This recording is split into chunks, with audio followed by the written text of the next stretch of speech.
Hi, everybody. Thanks for joining me for the prayerful pause today. A few minutes for us to think of something outside ourselves, greater than ourselves. And today I'm going to use a reading. I haven't done this for a while, but there's a great reading from the Daily Word from Unity. I'm mindful today of a couple of things, and that's probably why this speaks to me. One of my friends was saying to me yesterday that she's just needing to unplug and unhook from the demands of the world, and how hard it is sometimes to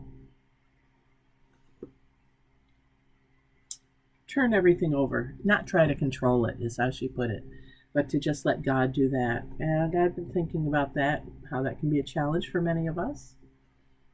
I'm also mindful that today would have been my sister Nancy's birthday. Um, let's see, how old am I? She would be 86 today. And she passed in 1995, 12 days after her daughter did. That was an awful year for our family. And so I'm thinking of Nance today and her laughter and her love. And um, I think she struggled to find inner peace in her life. And yet, when she found it, she just shared it with everyone. It sort of oozed out from her. So, those are two things that are on my mind, and as well as my own life. And I just have been coming to the realization lately, as I've shared with some of you, what kind of a year it's been for me. A year ago at this time, I was between the diagnosis and not yet surgery, cancer surgery. That's July. So I was at that time of being very tense and holding my body in a certain way, being defended, trying to protect it, which extended for many, many months, as you would imagine.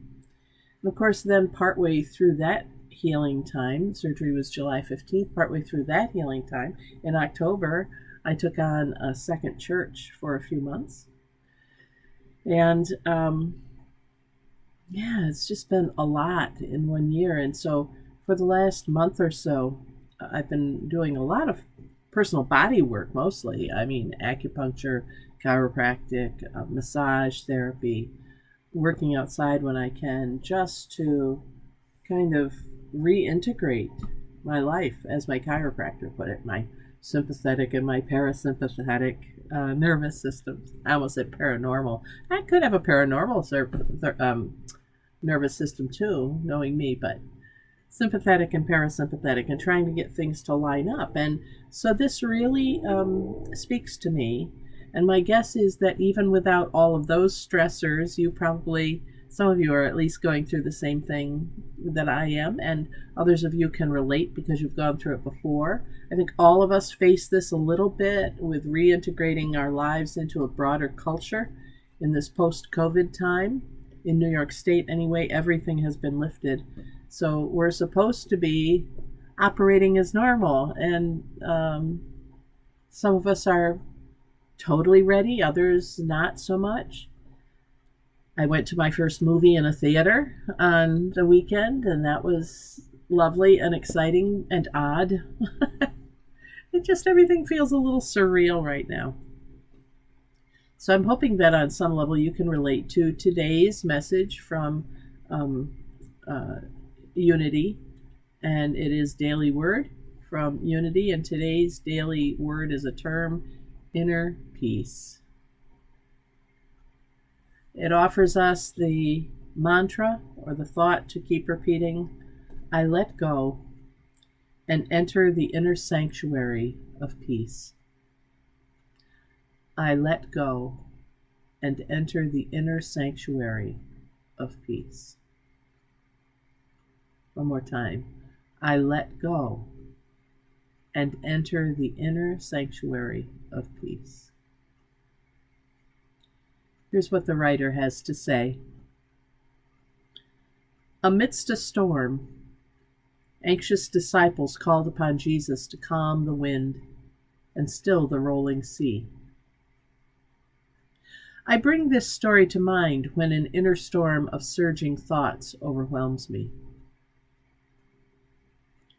I shift my attention to the Christ essence within me to lead the way to inner peace. To do this, I seek quiet in the outer world and within myself. I begin to let go as I lay my burdens aside.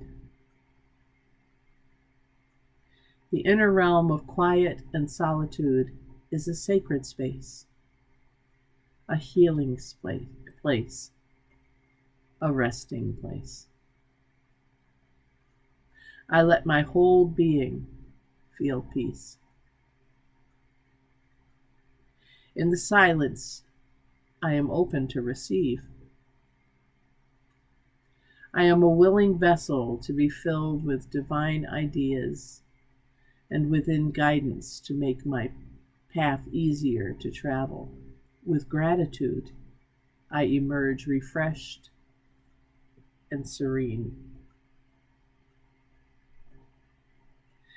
This is referencing, of course, the story at Luke 8, verse 24. They quote, "They went to him and woke him up, shouting, 'Master, Master, we are perishing.' And he woke up and rebuked the wind and the raging waves. They ceased, and there was a calm."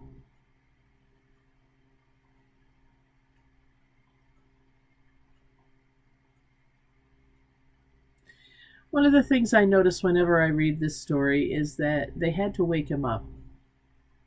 If you look at the broader story of that part, he was already in the boat. They joined him. Then the storm swelled. There were times in my life when I find it disconcerting that Jesus, the great all-knowing Christ, was asleep and the storm was raging around. Then I get to thinking, well, he was asleep because he was calm and he knew that everything was okay and people could rely on him. He was waiting for the disciples, perhaps, to reach out to him. But the thing is, we have to reach out. As I've said before, God will never come and push God's self into our lives. We have to be open to it. We have to ask for it. And the same is true when we're in the midst of storms. We are the ones who have to reach out, and then Jesus calms the storm. Whether it's outside us or just the one that's raging in here. Whether your storm is today or tomorrow, or it was a few days ago, or it's yet to come, the next one. I offer this up to you today to think about and maybe to remember the next time you're looking for that peace and calm. My problem is I sometimes don't know I'm looking for that. It just is there, and I'm thinking, oh, yeah, I should have been looking for this, and I wait until it just appears on its own. But I think we can be open to it whether we're, actively looking or not. Just pray to make me open to your presence. I think that'll hold us for today, don't you? Okay, everybody, have a great day. Thank you for joining me for the Prayerful Pause with the Pastor. I'm Pastor Deb Swift of South Presbyterian Church in Rochester, New York, and I look forward to seeing you back here next time. Until then, God bless, take care, get out of the house, be safe, and bye for now.